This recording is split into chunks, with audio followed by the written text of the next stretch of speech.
Portrait de Blanche de Castille. La reine Blanche de Castille est surtout connue pour être la mère du grand roi Louis IX, le roi saint. Mais elle est bien plus que cela, et elle mérite amplement son portrait détaillé en tant que modèle à suivre. Jouant à merveille son rôle d'épouse et de mère, elle s'illustra comme régente hors pair, repoussant les ennemis du royaume de l'intérieur comme de l'extérieur. Certains dirent d'elle qu'elle réfléchissait comme un homme. Pourtant, elle apparaît très féminine sur bien des aspects.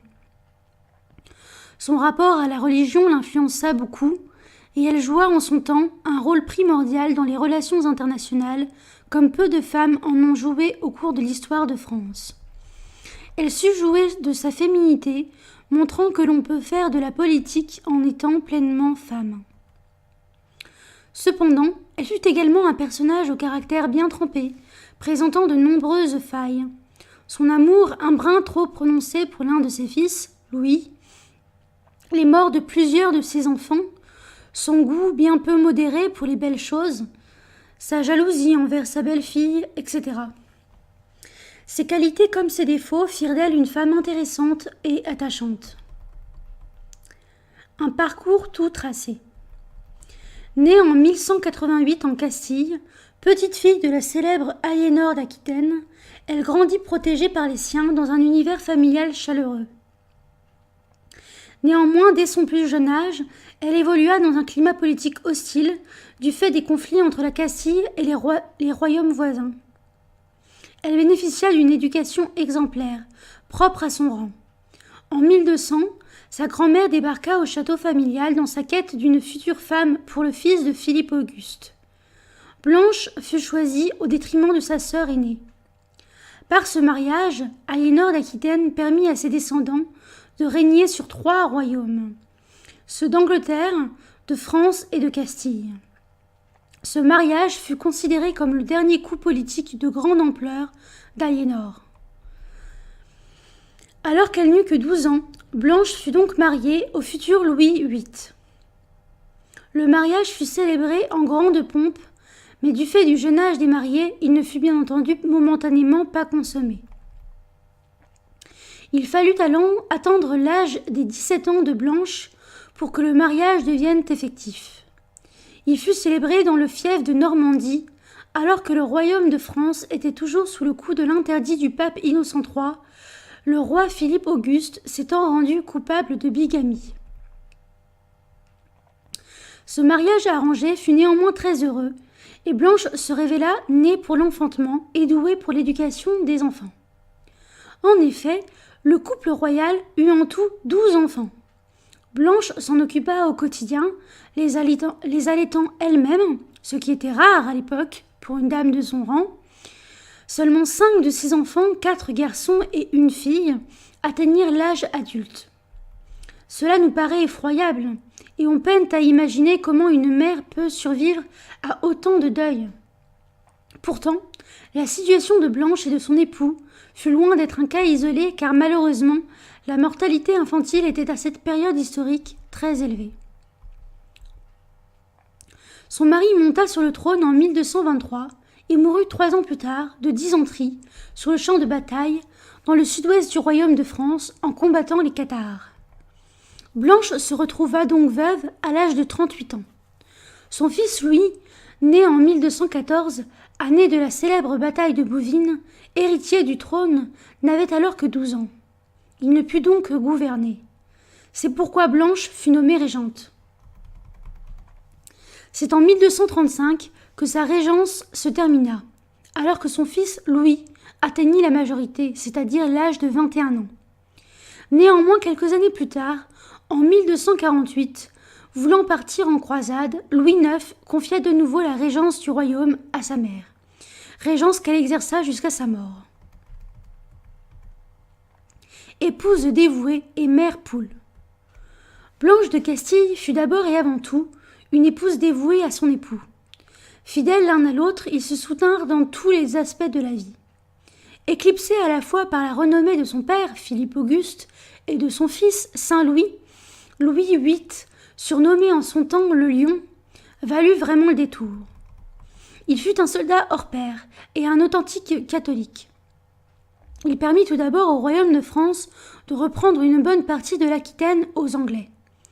On raconte que sur le champ de bataille, il refusa sans aucune exception les avances des femmes qui souhaitèrent se donner à lui, afin de rester fidèle à sa Blanche. Ça, c'est un homme.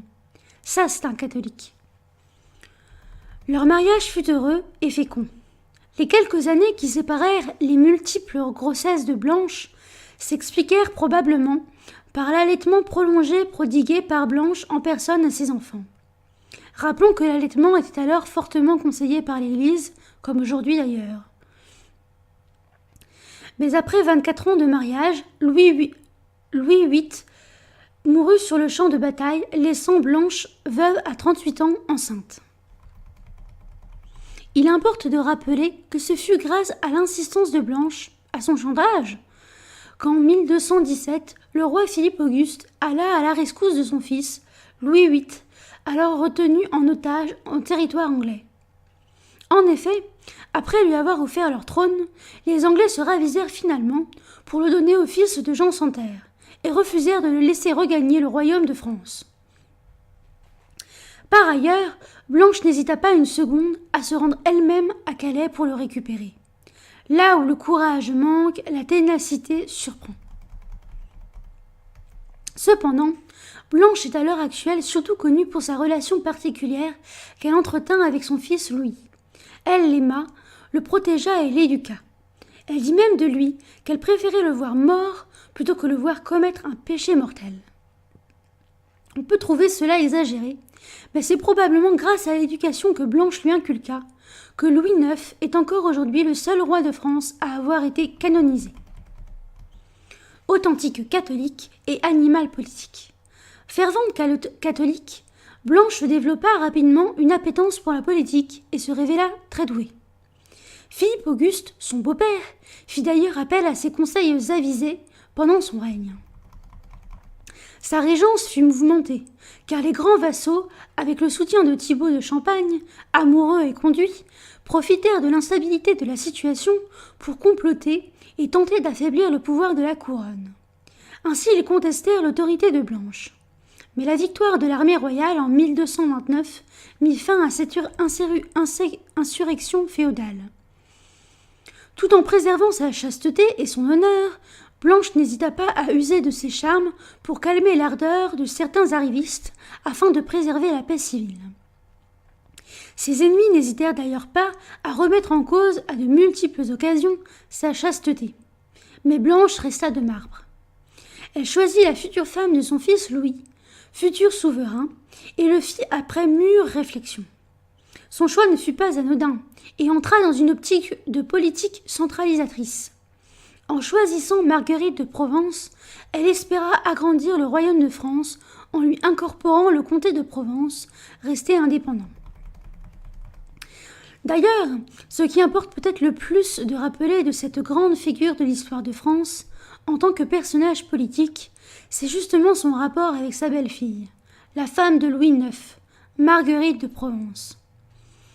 De personne à personne, elle la jalousa et se comporta très mal avec elle, s'interposant en permanence dans le couple que formaient Marguerite et Louis. Mais c'est parce qu'elle cherchait surtout à ce que son fils fasse toujours passer en priorité ses devoirs de souverain avant ses sentiments.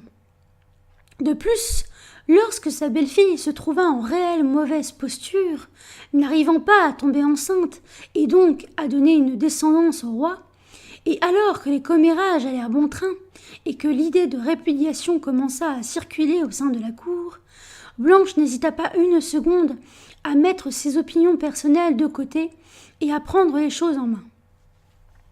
Elle l'aida, la conseilla et l'accompagna pour un pèlerinage destiné à la rendre féconde. Et à son retour à la cour, après 6 ans d'attente, Marguerite tomba effectivement enceinte. Blanche savait mettre de côté sa personne pour le bien commun. Et c'est bien ce que l'on demande en priorité à un chef, à un dirigeant. Ainsi, pour terminer ce portrait de cette femme si passionnante, voici 10 bonnes raisons qui font de Blanche de Cassier une femme à prendre en exemple. Sa foi catholique inébranlable. Sa patience et son dévouement pour ses enfants. Sa qualité d'animal politique qui prit ses multiples rôles de reine, de conseiller du roi et de régente très au sérieux. Son soutien indéfectible à son mari, qui fit d'elle son principal conseiller politique. L'éducation de son fils Louis, qui devint saint et qui la fit régente du royaume. Son rôle majeur dans la protection du royaume de France, notamment face aux Anglois et aux arrivistes de tout poil. Son patriotisme, malgré son incompréhension profonde de l'esprit français. Sa capacité à prendre sur elle pour mieux assurer le bien commun. Son self-control en public. Et enfin, son allure élégante et simple.